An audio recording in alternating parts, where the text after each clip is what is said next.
Okay, this video is about the role of world cities, and by the end of it I want you to learn the significance of world cities. Significance meaning importance. So by the end of the little video I want us to know what the roles are, some examples, and then be able to explain the roles that world cities play in the global economy and also global culture.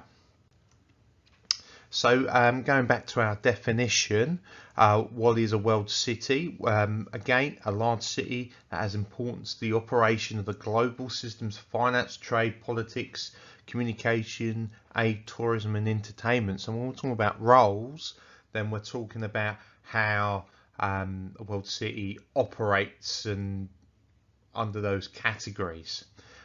So we're going to look at today some examples, particularly in Sydney, and use some examples of world cities' dominance in culture and economics around the world. So what are the roles of world city? Well, these are the main ones. There are other ones, of course, but let's have a look at them. So the first one I've got there is the Command and Control Centre for Organising the Global Economy. So what happens in world cities, remember they're normally found in developed countries or have the headquarters or the research centres for these big companies. There they make the major decisions for the business operating, and also the research centres are there to look at new ways of making their product, invest in new technology, and also looking at ways of trying to organise manufacturing. Where's that going to occur and how? So the big decisions are made in these command and control centres. They're also the preferred location for finance and specialist service firms. What we mean by that, we're talking about insurance, we're talking about accountancy firms, banking as well. So if we look at Sydney, you'll see that we've got the Commonwealth Bank, NAB, we've got Westpac. They're the three major big banks in Australia, and they have obviously the headquarters in Sydney. You've also got some other specialised firms. So Sydney will have offices of Aon, which is a insurance company, but basically any law firms will have offices in world cities, and obviously the headquarters are in London, New York, Tokyo. We've also got there advanced telecommunication technologies as well as infrastructure development. So a world city, their role is to really have a place for telecommunications for that country, for that region. So if we look at Sydney, we've got obviously the NBN, we've got obviously Channel 7, Channel 9, all these communication networks obviously operate on a global scale. We've also got Foxtel, of course owned by Rupert Murdoch, which is now available around the world. So that's what we're talking about, advanced telecommunications. And then there are also sites of new production, innovative industries. So like I said, Sydney was a dirty industrial city, just like London, New York. What's it now?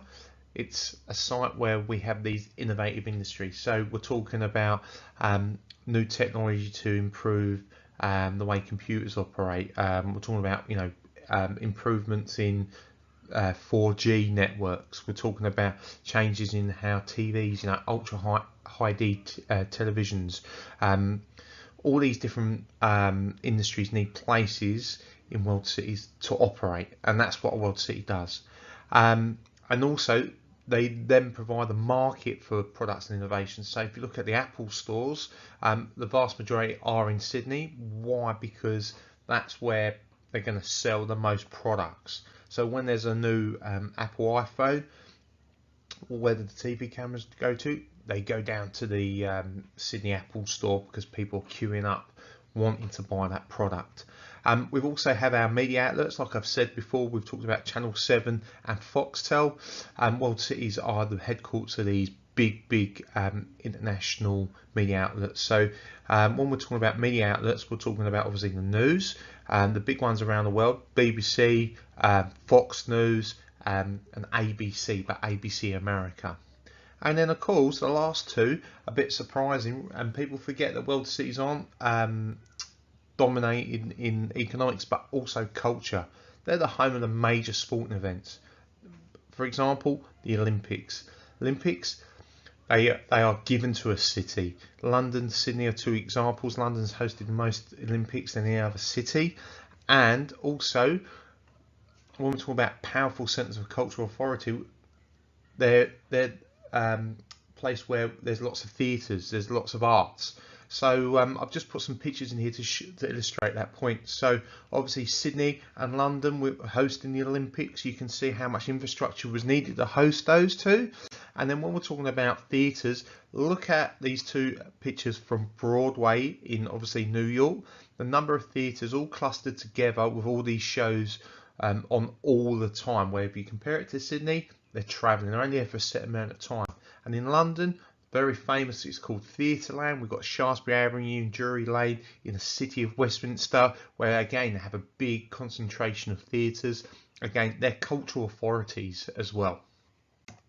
Other indicators of dominance of world cities, the size of the stock exchange is a good indicator of power. So we've mentioned this before, that the stock exchange became deregulated and liberalised to encourage more world and global trade. So basically what we've got there, current patterns show that there's a dominance in the New York market over London and Tokyo, and there's a broad range of major secondary cities. So places like Hong Kong, Singapore, Shanghai, because of the rise of China, we're seeing that we've got some of these more secondary world cities, their stock exchange getting bigger and bigger. There's two YouTube videos that I'd like you to watch that explain how stock exchange works and how it's emerged. They're really good to get an idea if you've never heard about or know about the stock exchange. Also, the number of headquarters of TNCs is another indicator of dominance. Obviously, in London, New York, and Paris and Tokyo, that's where you can get the vast majority of the headquarters of TNCs. And basically the current pattern shows the importance of Tokyo and Osaka. Osaka is a suburb in Tokyo which has now become part of it, and we might see the changing fortunes of New York or London.